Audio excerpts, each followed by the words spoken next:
আপনাদের সকলের খেয়াল থাকবে যখন শুল্ক সংক্রান্ত বিষয়ে আলাপ আলোচনা শুরু হয়েছিল তখন আমাদেরকে সাধারণ মানুষকে ধারণা দেওয়া হলো শুধুমাত্র শুল্ক নিয়ে আলোচনা চলছে।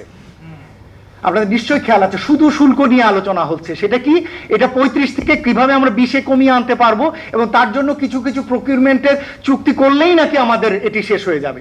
কিন্তু যে এগ্রিমেন্টটা আসলো এটি দেখে আমরা হতভম্ব, আমরা স্তম্ভিত। এই ধরনের একটি চুক্তি কিভাবে একটি সরকার, অনির্বাচিত সরকার করে যেতে পারেন, বা এই দায়টি কিভাবে একটি নির্বাচিত সরকারের কাছে এই সরকার দিয়ে যেতে পারেন। আমার কাছে মনে হয় যে কোনো একটি বিষয় যদি অন্তর্বর্তী সরকারকে নিন্দা জানানোর থাকে তাহলে এই একটি চুক্তির জন্য আমি আসলে নিন্দা জানাতে চাই। এবং দেখবেন এই চুক্তির সর্বশেষ যে দুটি ক্লজে বলা আছে যে এই চুক্তি যদি উভয় পক্ষ যৌথভাবে সম্মতিতে 60 দিনের ভিত্তিতে তারা আবার আলাপ আলোচনার মাধ্যমে এই চুক্তি থেকে বেরিয়ে যেতে পারেন। এটা হচ্ছে এক। চুক্তিতে বলা আছে উভয় পক্ষ সমস্ত নোটিফিকেশন শেষ করে জানালেই কেবলমাত্র চুক্তির কার্যকারিতা শুরু হবে। সেটাও ফলে এই দুটোর কোনোটিই এখন পর্যন্ত আমরা শুরু করিনি। দুই, থার্ড যেটি ইউএস সুপ্রিম কোর্টে যে নির্দেশনাটি এসছে, যে পজিশনটি এসছে, সেটিতে কিন্তু এটি পরিষ্কার যে এই পুরো বিষয়টি আসলে ভ্রমাত্মক।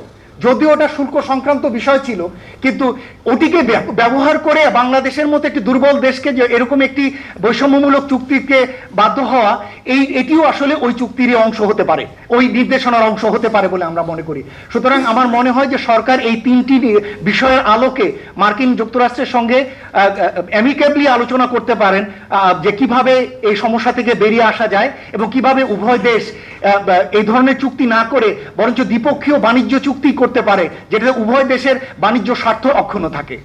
এই চুক্তির যে এই অবস্থা হবে, এটা যখন থেকে ট্রেড নিউজ হয়েছে, এটা যে বাংলাদেশের জন্য সহায়কমূলক না। ট্যারিফটা, আমি তো বাকিটা জানিই না, এটা তো অনেক পরে জেনেছি। শুধু ট্যারিফ পার্টটা নিয়ে আমি বলেছিলাম যে ট্যারিফ পার্টটা নিয়ে এটা WTO নীতি বিরোধী। আমি তো সবসময় চাইবো যে লো কস্ট ইফিশিয়েন্ট টেকনোলজি, যেটা আমার পার্শ্ববর্তী দেশ ভারত বা চীন থেকে আসে, এবং সেটা করতে গেলেও যদি আমাকে বাধা চলে আসে, সেই জায়গাগুলোর ব্যাপারেও তো আমার নিজস্ব স্বাধীনতা থাকতে হবে। ফলে আমাদের অর্থনৈতিক স্বাধীনতা, নীতি সিদ্ধান্তের স্বাধীনতার জায়গায় এই চুক্তিটা আমার কাছে একটা বড় মনে হয়েছে, ব্যত্যয় মনে হয়েছে বলে আমার কাছে মনে হয়, এবং এটা আসলে সরে আসার সুযোগ রয়েছে।